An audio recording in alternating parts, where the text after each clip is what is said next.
अगर कभी बनना ही हो तो बाज बनना, मगर तोता कभी मत बनना, क्योंकि तोता बोलता तो बहुत कुछ है लेकिन ज्यादा ऊंचाई तक उड़ नहीं सकता।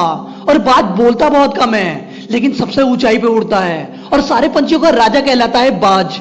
दोस्त, आज मैं आपको 6 ऐसे पॉइंट बताऊंगा जो हर इंसान को बाज से सीखना चाहिए, और ये मेरी गारंटी है कि ये 6 लेसन्स आपकी जिंदगी बदल देगी। इसीलिए इस वीडियो को लास्ट सेकंड तक जरूर देखना।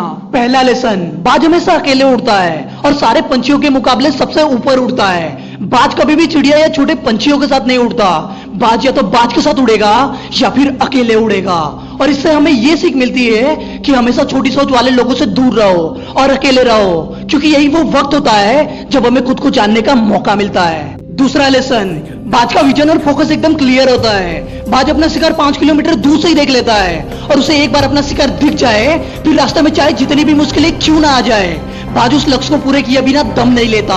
और इससे भी हमें बहुत बड़ी सीख मिलती है कि अपना विजन और फोकस एकदम क्लियर रखो और उस लक्ष्य को पूरा करने में चाहे जितनी भी मुश्किलें क्यों ना आए, कभी भी पीछे मत हो तो उस बाज की तरह। तीसरा लेसन, बाज कभी भी मरे हुए जानवरों को नहीं खाता बल्कि अपने दम पर शिकार करता है और ताजा फ्रेश चीजें खाता है। और इससे भी हमें बहुत बड़ी सीख मिलती है कि आपका जो पास्ट है वो मर चुका है, इसलिए उन मरे हुए सड़े हुए बातों पर ध्यान देने के बदले अपने आने वाली ताजा फ्रेश जिंदगी पर ध्यान लगाओ और उस बाज की तरह बनो जो कभी भी मरे हुए चीजों को नहीं खाता। चौथा लेसन, जब आंधी तूफान आती है, जब बारिश आती है तो सारे पंछी आसियाने की तलाश में होते हैं, लेकिन तब बाज को बहुत ही मजा आ जाता है। वो तेज हवा को चीरते हुए उड़ता है और उड़ते उड़ते इतना ऊपर उठ जाता है कि वो बादलों के ऊपर चला जाता है। और इससे भी हमें बहुत बड़ी सीख मिलती है कि अपने मुसीबत में मजा ढूंढो और एक बात हमेशा याद रखो कि हर बड़ी मुसीबत अपने साथ बड़े अवसर लेके आती है और उस बाज की तरह बनो जो अपने अवसर को पहचान लेता है।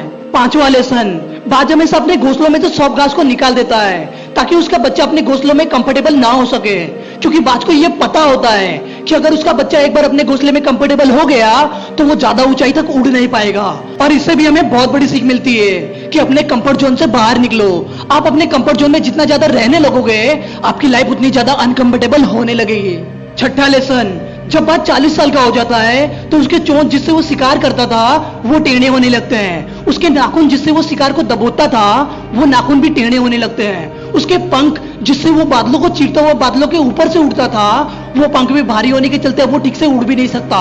तब बाज के पास केवल 2 ही रास्ते होते हैं।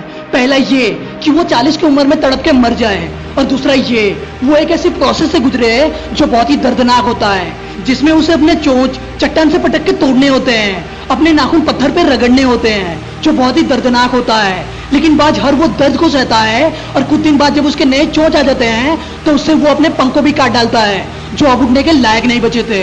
और उसके कुछ दिन बाद बाज के पास नए चोंच, नए नाखून और नए पंख आ जाते हैं, जिससे फिर से वो शिकार करता है और बादलों को चीरता हुआ बादलों के ऊपर से उड़ता है। और 6 महीने का ये दर्द बाज को अपनी जिंदगी में 30 साल और प्रदान करते हैं और बाज अपनी जिंदगी में 70 साल तक जीता है और आसमान में राज करता है। और इससे भी हमें बहुत बड़ी सीख मिलती है कि हमेशा अपने आप को और अपने स्किल को इंप्रूव करते रहो, क्योंकि यही वो चीज है जो तुम्हें बहुत आगे तक लेके जाएगी।